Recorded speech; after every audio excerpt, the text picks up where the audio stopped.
So the railroad had its most profitable year ever. That being said, carload volumes have been under pressure given what we've seen in terms of supply chain woes. Inflation in general, more broadly, very much in focus right now. The strong pricing environment that you've been able to realize, does that continue through 2022? I think it does, Morgan. And when we look back on 2021, you said it right. It was a record year, whether it's operating income, net income, our EPS, our operating margin, fifth consecutive year of margin improvement.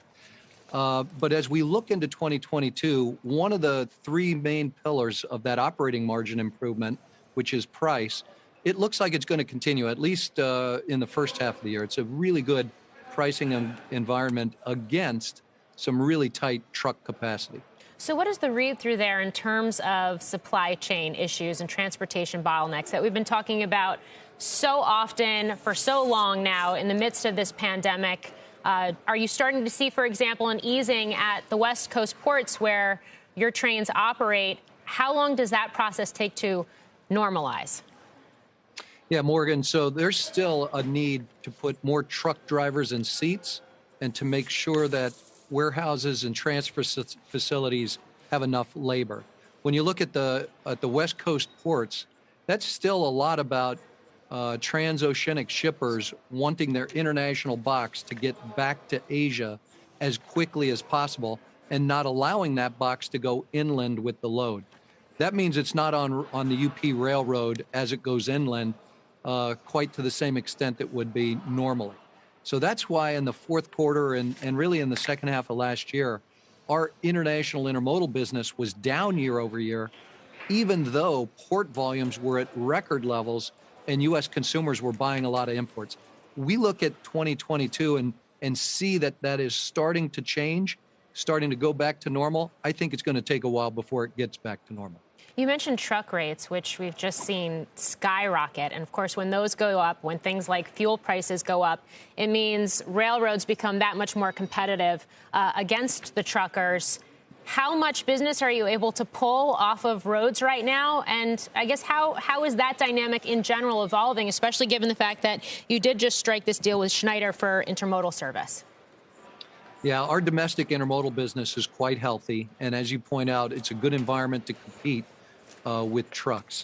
And we're very proud of the franchise that we represent and the business products that we can bring to the table for somebody like Schneider. You know, we've got a really strong existing domestic intermodal partner in Hub.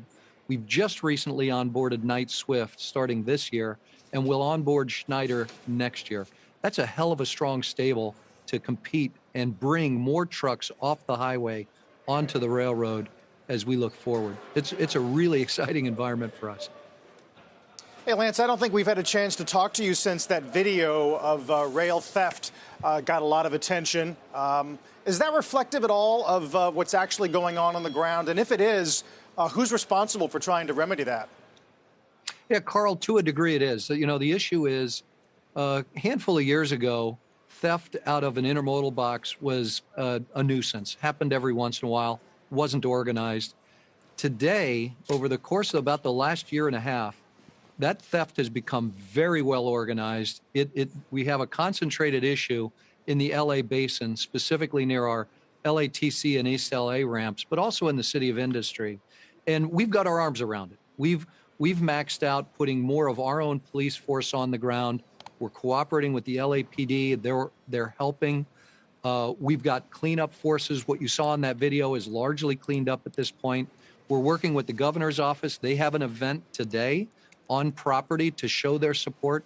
And we're working with the district attorney in LA to help them see that there's a need to prosecute this crime for what it is. So you know, technology, manpower, we've got our arms around it, but it is real, and it's a pain in the neck. It has to be addressed.